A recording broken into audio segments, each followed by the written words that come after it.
Assalamualaikum warahmatullahi wabarakatuh. Apa kabar anak-anak? Semoga kalian selalu sehat semua, dalam keadaan baik dan sehat.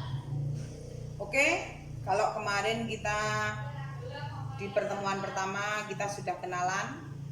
Bagi kalian yang kelas 7 tentunya baru ketemu, inilah Husamrotul, itu yang ini Husamrotul Ilmi, guru fikih kalian. Nah, pada pertemuan kedua ini kemarin nampaknya kalian masih banyak ya yang belum setor tugas. Saya sebenarnya mudah sekali loh, suruh membuat peta konsep. Peta konsep itu seperti ini. Jadi kayak peta, tapi hanya konsep-konsepnya saja, pola pikir yang penting-penting saja yang dibuat, tidak perlu penjelasan. Nah, nanti maksud saya kalau kalian sudah membuat peta konsep, kalian nanti pertemuan selanjutnya kita akan jelaskan bareng-bareng gitu. Tapi tidak apa-apa, saya harap yang belum setor kalian segera menyetorkan tugas, karena saya bisa ngasih nilai dari tugas-tugas kalian selain dari ulangan harian. Oke, pada pertemuan kedua ini kita akan membahas sama-sama yaitu tentang toharoh. Apa itu toharoh? Toharoh itu berasal dari kata tuhrun, suci, artinya suci. Nah, bersuci itu adalah merupakan syarat sahnya ibadah. Kalau pengertian toharoh itu secara bahasa artinya bersuci, tapi menurut istilah adalah bersuci secara lahir maupun batin sebagai syarat sahnya ibadah. Suatu ibadah tanpa bersuci, ibadah itu tidak akan diterima oleh Allah. Jadi sebagai syarat utama ibadah itu harus bersuci. Nah, pada dasarnya toharoh itu adalah meliputi suci secara lahir maupun suci secara batin. Secara lahir itu adalah mengenai suci yang berkaitan dengan fisik atau tubuh kita, atau tempat, badan, pakaian, tempat itu. Tapi kalau secara lahir yaitu secara batiniah, hati kita juga harus suci gitu. Oke, kita akan bahas toharoh. Pada dasarnya toharoh bersuci itu adalah meliputi, selain meliputi secara lahir maupun batin, itu adalah meliputi tentunya berkaitan dengan hadas dan najis. Nah, sekarang kalian harus mengerti apa pengertian hadas. Kalian sudah sering kali membaca, sudah sering kali mendengar apa hadas itu, tentang hadas, tapi pengertiannya kalian belum mengerti.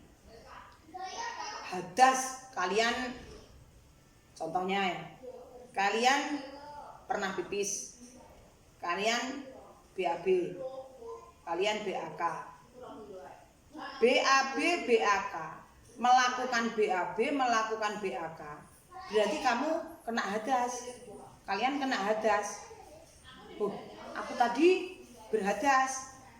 Jadi yang dimaksud hadas itu adalah gampang-gampangan saja, perbuatan atau melakukan sesuatu yang menyebabkan tidak sahnya ibadah. Contoh, kalian melakukan pipis, kalian melakukan BAB, itu melakukan sesuatu. Kalian menyentuh kemaluan, kan melakukan suatu perbuatan itu. Nah, itu makanya disebut hadas. Nah, oke. Kalau najis beda lagi. Najis itu adalah suatu kotoran. Jadi kotoran yang menyebabkan tidak sahnya ibadah. Contoh, kena kotoran ayam, kena pipis, bukan melakukan pipis tapi kena air kencing, itu najis.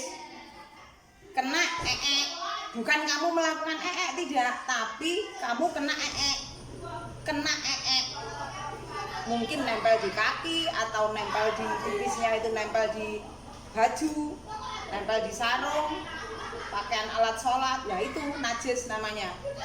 Jadi kalau najis itu suatu kotoran yang menyebabkan tidak sahnya ibadah. Beda dengan hadas. Kalau hadas melakukan sesuatu yang menyebabkan tidak sahnya ibadah, kamu melakukan BAB, kamu melakukan BAK, kamu melakukan menyentuh kemaluan, ya, menyentuh lawan jenis yang bukan muhrim, dan seterusnya akan kita bahas. Oke, kalian sudah mengerti ya, sudah bisa membedakan antara hadas dan najis. Oke, kita bahas dulu tentang hadas, najisnya nanti saja. Oke, hadas itu dibagi menjadi dua, yaitu hadas kecil dan hadas besar. Hadas kecil itu cara bersucinya dengan wudhu. Kalau hadas besar, cara bersucinya dengan mandi. Yang dimaksud mandi bukan mandi seperti kita mandi setiap hari, itu bukan.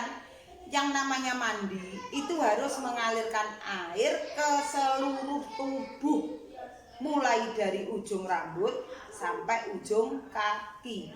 Harus basah semua dan disertai niat. Kalau tidak disertai niat, bukan mandi. Nah, jadi yang dimaksud mandi ini ada syarat rukunnya, yaitu rukunnya niat, dan setelahnya nanti kita bahas tentang mandi. Ya, oke. Hadas kecil, cara bersucinya dengan wudhu. Kalian kalau BAB, kencing, harus wudhu. Setelah itu kalau mau sholat. Tapi kalau hadas besar, harus mandi. Oke. Sekarang yang termasuk hadas kecil itu apa saja, anak-anak? Satu, contoh BAB. Nih. Yang kedua BAK. Yang ketiga menyentuh kemaluan. Menyentuh kemaluan. 4. Menyentuh lawan jenis yang bukan muhrim.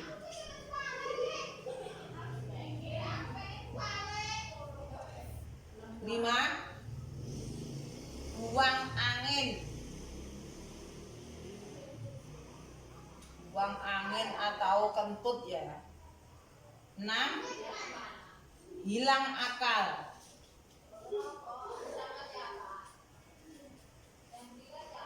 BAB, BAK, menyentuh kemaluan, menyentuh lawan jenis yang bukan muhrim, buang angin, hilang akal.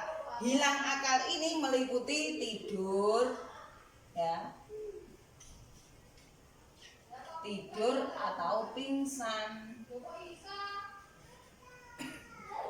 Oke, nih, kalau hadas besar yang mewajibkan mandi, contoh hadas besar yaitu mimpi basah. Mimpi basah. Mimpi basah ini adalah bagi kalian yang sudah yang laki-laki itu biasanya umur ya sekitar SMP, MTS seperti itu, 14 tahun, 15 tahun ini sudah mimpi basah. Berarti kalau sudah mimpi basah artinya kalian sudah balik. Terus 2.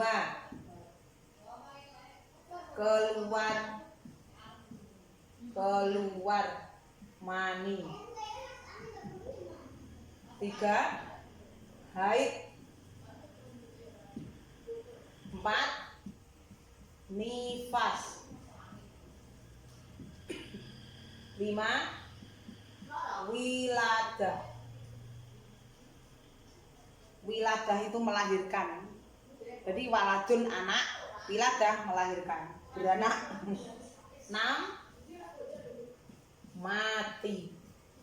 Nah, ini kalau kalian ini terjadi seperti ini, 6 ini contohnya. Jadi harus mandi kalau mau melakukan ibadah.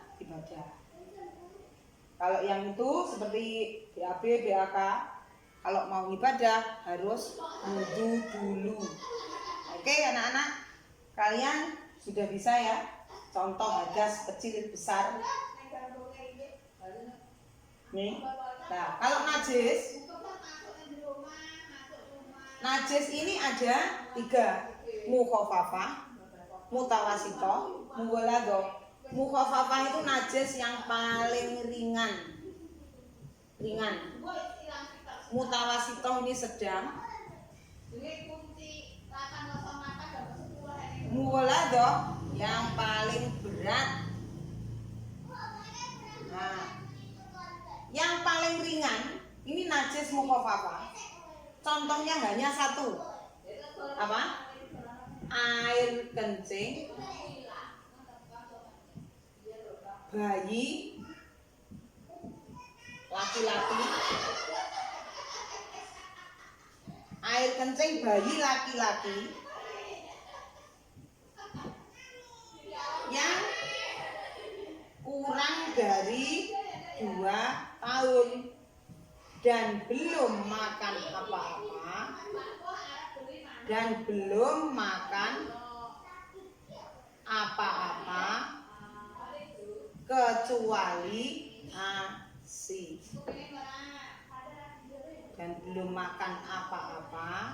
kecuali ASI.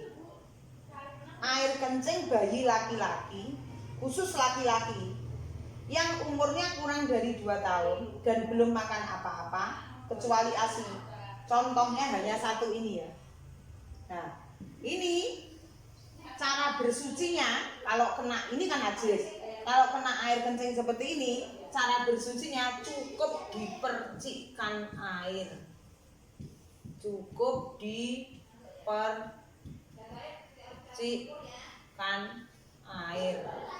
Dah. Jadi cara bersucinya cuma gampang sekali. Cukup dipercikkan air. Kalau mutawasitoh, najis yang sedang. Yang sedang ini contohnya semua jenis kotoran.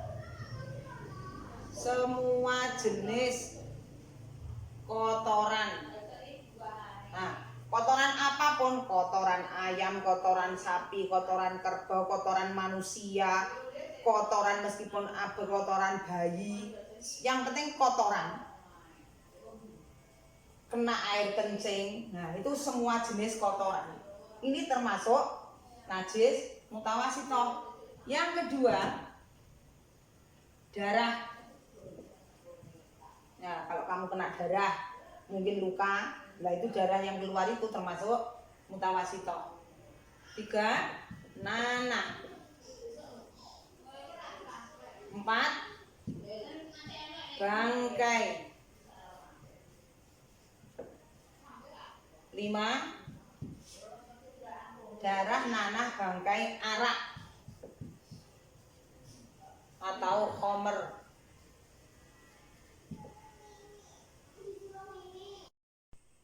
Oke, yang nomor 6 adalah muntahan.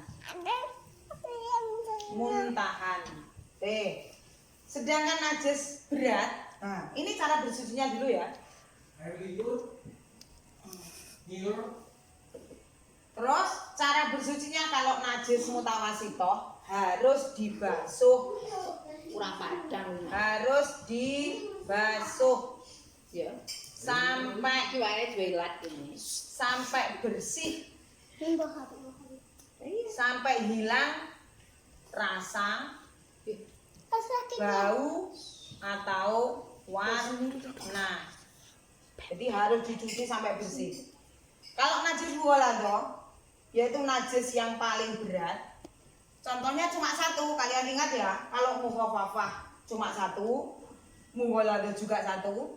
Najis berat ini contohnya hanya 1, yaitu air liur anjing atau babi. Jadi cuma 1. Cara bersucinya harus dicuci, dibasuh 7 kali, dan salah satunya dengan nanah. Salah satunya dengan tanah. Nah, ini adalah macam-macam najis ya. Jadi contohnya menggolato cuma satu, harus dibasuh 7 kali, dan salah satunya harus dengan tanah. Kenapa harus dengan tanah, anak-anak? Karena kalau dibasuh pakai deterjen, najis itu tidak akan terangkat.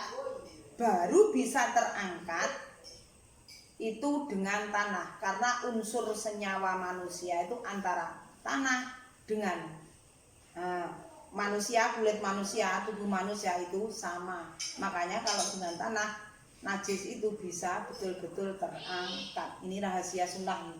Oke anak-anak, demikian untuk minggu depan kita akan membahas tentang macam-macam air wudhu, karena yang meliputi toharoh itu seperti itu, termasuk wudhu, mandi, tayamum, dan macam-macam air belum kita bahas. Oke, terima kasih. Itu saja. Akhirul kalam. Wassalamualaikum warahmatullahi wabarakatuh.